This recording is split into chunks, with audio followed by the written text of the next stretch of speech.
Pakistan has renewed its commitment to continued humanitarian assistance to Afghanistan, pledging support to the neighbour under all circumstances. Russian President Vladimir Putin has hailed Pakistan's active cooperation on counter-terrorism issues and stability in Afghanistan.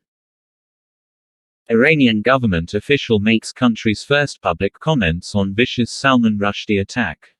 An Iranian government official claimed Monday that Tehran was not involved in the recent attack on author Salman Rushdie, who was stabbed in New York ahead of a scheduled speech. 2 years of COVID isolation has had detrimental effects on America's kids. As a new school year starts ramping up, many children nationwide will experience their first day back to school without mask requirements or other COVID-related mandates for the first time in more than 2 years.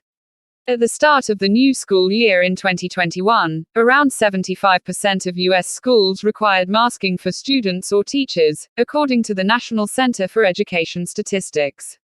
Now, only a handful of schools are requiring masks. But for many, the shadow of the COVID-19 pandemic remains. That is especially true in California, where schools implemented some of the strictest COVID policies in the country. The state was also among the last to reopen its schools. The leopard never changes its spots, they say. A year after the Taliban assumed power in Afghanistan, the jury is still out on whether the outfit, a militant movement during its first stint in power, has mellowed enough to handle the pulls and pressures of leading a country constantly under the world's spotlight. Some commentators and analysts claimed that the Taliban had changed and evolved, but they were wrong in many ways. One aspect in which the Taliban are particularly still the same is their pursuit of international recognition. The Taliban in the 90s had approached the United States and the United Nations to be recognized as Afghanistan's legitimate government. Yet, their actions even then undermined their own cause. The past year of their rule has been a repeat of history. Spokespeople of the Taliban have been reiterating the Montevideo Convention criteria for statehood, but the conditions for recognition are different. While it is true that the Taliban control a population, govern a defined territory and have a government capable of entering foreign relations, these conditions were met by Afghanistan even in the 18th century. Recognition by other states, which implies that they see the Taliban as the legitimate government of Afghanistan, would require the current leadership to meet certain other conditions, while countries like the US handle humanitarian issues in an unpolitical way and release the frozen funds. The Taliban could either convince individual countries to recognize them and hope that it creates a domino effect of other countries following suit, enact a mechanism such as a referendum or a localized, jirga, an assembly of leaders, that officially announces them as a legitimate government of Afghanistan, or meet the obligations of the UN Charter and be handed Afghanistan's seat at the General Assembly. Though the Taliban as a whole demands recognition, only some among them understand that it is conditioned on meeting certain international standards. Those among the Taliban who take issue with the hypocrisy of the US and others recognizing governments that far outdo the Taliban's brutality are correct in their assessment. The difference is that those governments are either ruling powerful states themselves or a part of a powerful politico-military bloc. The Taliban do not fit into either category. The Taliban's closest friends seem to be hesitant in recognizing them without the blessing of the US. The release of Afghanistan's frozen assets to the Taliban might be the first step of the US, as the hegemon of the world, in formally recognizing the Taliban as the government of Afghanistan. The Taliban have time and again got close to having the frozen assets released, resources that are desperately needed to help the economy find its footing. The initial challenge was to find signatories to the funds that could legally sign off on what ought to be done with the funds. Different sectors of the US government held meetings with Afghan stakeholders to address that challenge. It was in late February and early March that the Biden administration, after holding half of the assets pending the 9/11 victims' claim on the funds, got close to formalizing a mechanism for the release of the other half. Though the internal issues and the recent targeting of the al-Qaeda chief in Kabul have complicated the matter of the funds release, The sanctions imposed on Afghanistan have had devastating effects, and very little genuine efforts have been made by the US to establish trust or to communicate issues directly to the Taliban. Hopelessness regarding any positive outcomes from engagement with the US is finding strength among some of the Taliban. While the US chooses to be a difficult partner for the Taliban, the group has other countries that could potentially help them through this difficult phase. Afghanistan's enormous natural resources reserves has attracted the attention of China, and cities of the war-ravaged country are currently swarming with possible investors.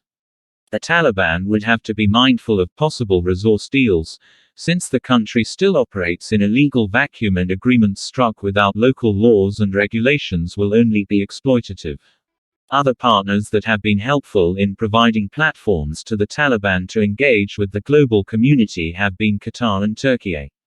However, Qatar, being a close ally of the US, may not stray from Washington's policy towards the Taliban too much, but it can still be a useful interlocutor and guide for the Taliban as they open to the world. Turkey has been one of the few countries to call for a recognition of the Taliban government. They have challenged the current framework of creating another aid-dependent Afghanistan. Turkey's diplomatic presence in Kabul and the scale of aid they have provided to the country is a model that other Islamic and regional countries should follow. The Taliban would also have to perform the impossible balancing act of maintaining positive relations with both Pakistan and India.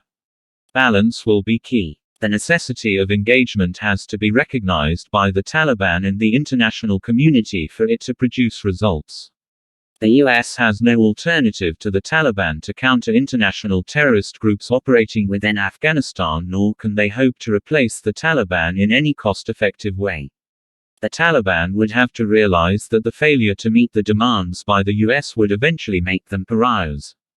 The Taliban can rely on regional and international partners to stabilize the current politically and economically volatile Afghanistan, but it would ultimately have to find its recognition soon.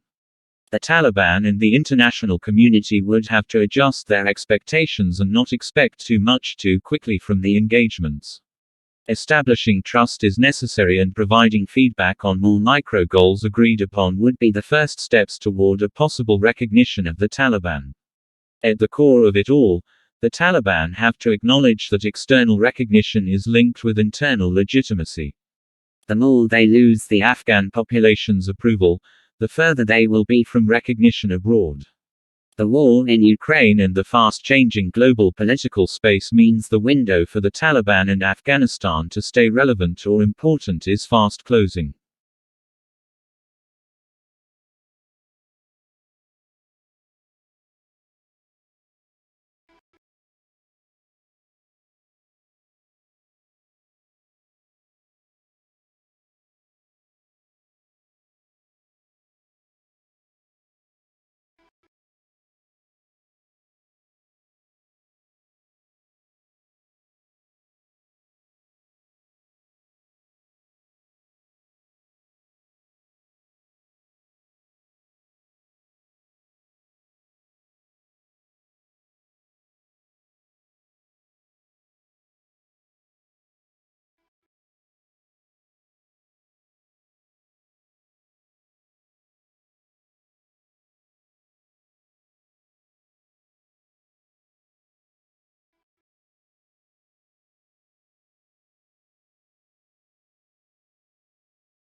Be aware with the world.